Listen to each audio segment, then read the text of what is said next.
Okay, this is another video on how to make a stencil using an office fax machine.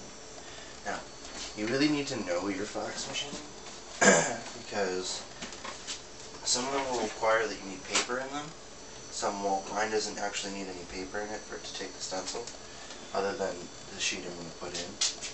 Also, some will have you put the stencil facing outwards, whereas mine, you have to face it inwards. So you have to really know your fax machine before you actually start doing this. So do a few tests, just with regular paper, but a regular sheet in here, mark it, put your stencil in here and just make a regular copy, just so you know which way you need your stencil facing, which way you need your sheet up here facing. What you're going to need are some scissors, tape. I use masking tape. This is actually automotive masking tape because it'll come off easily and it's not going to ruin your stencil. You're going to need an extra sheet of paper and your design. I'm pretty sure all fax machines are going to need to flip the design, at least with mine, because it's printing on the back of the carbon. It's not going through the top like a regular stencil copier will do, so you need to flip it. So if this was your design, you'd scan it and then print it, like flipped. So whenever this is put on the stencil sheet, this leaf will be on this side and everything is going to be flipped because it prints on the back and then transfers to the stencil sheet. I recommend using Photoshop or something to darken your lines, because the blacker, the darker the lines are, the better it's going to work. You can also just use darker pencils like a 3B or a 2B or a 4B or something like that, and it'll work just as fine. So the first thing you're going to do is you're going to remove the protective onion sheets and just throw it in the garbage. I never keep them, they're completely and utterly useless. Then you're going to take your design, and you can either print off 2 copies and cut one out and just hold it over and cut around it, cut a square, or you can just eyeball it. And I just mark it straight on the stencil paper, a little bit bigger than what I need. And the stencil papers are really cheap, so wasting a bit is not really an issue. Just mark it and then cut it out.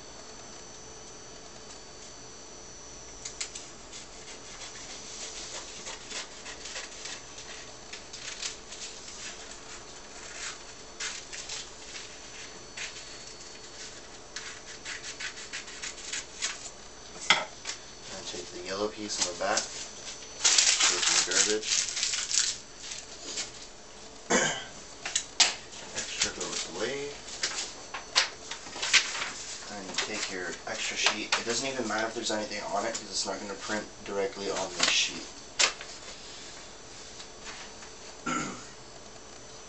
Then you take your stencil and you line it up.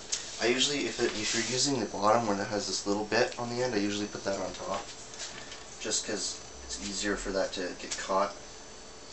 And it's easier to line it up if you've got straight on the bottom rather than a little bit back.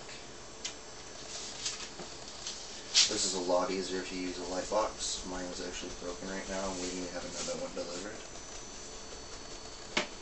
And once it's lined up, take your masking tape.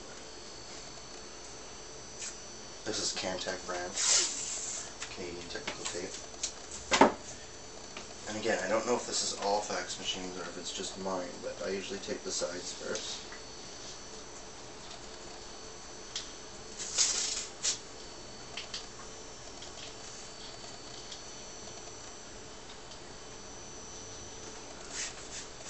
Because if I tape the bottom first and then the sides, because the tape is facing down like this, while it's feeding through, the tape can lift up and get caught on the inside of the fax machine and cause a jam.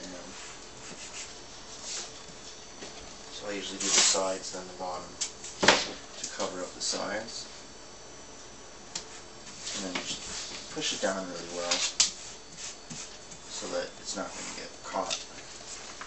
And like I said, you really need to know your fax machine. So for mine, the sheet has to be like this because it's going to grab it and feed it through like that, and then it's going to print here. So you put the sheet in, however you need to do it for your fax machine, your stencil. Again, facing outwards if that's what your fax machine tells you to do. Copy, choose your resolution, and copy again.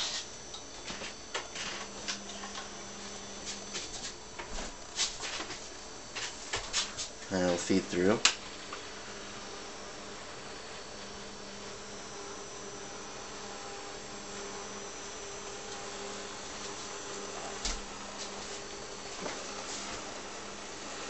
Don't rush it, just let it do its thing.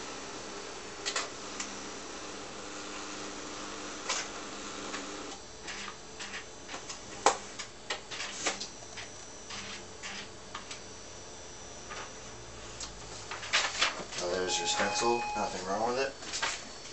And if you look at your actual sheet, you've got, again, if you look, the roses, the leaf is on this side.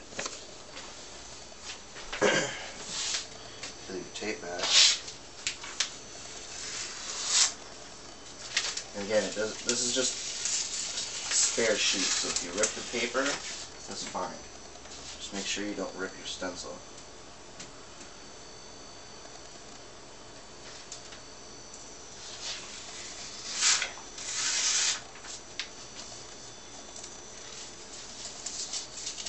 And then if you look here, the leaf, whenever you put it on the skin, will be on the opposite side. And this will be really, really dark. And if you use something like stencil stuff or a really good stencil solution, this stencil will last all day. It will never go. Because it was done using the proper method for this type of paper, which is heat. So it's a thermal fax paper. And you can do this with any thermal office fax machine. This is a Brother MFC 1970 MC.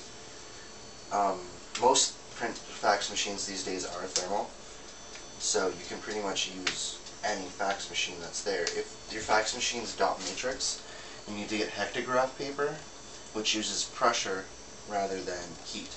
So you can even use a pencil and it'll work perfectly fine. But this is much, much faster than doing it by hand, and makes them really dark if you're using thermal paper. Yeah, I hope you enjoyed my video. Check out my website, there will be a link in the description, or check out the apprentice forum that some friends and I are doing. If you want to learn how to tattoo, or if you're a tattoo enthusiast, you can check it out too, and there's a section specifically for enthusiasts or collectors for design ideas, design requests, and stuff like that. So there'll be a link for that in the description, and this is Nick Inc. from Uzumaki Corp Tattoos in Cornwall, Ontario, Canada. Thanks for watching, and like, comment, and subscribe.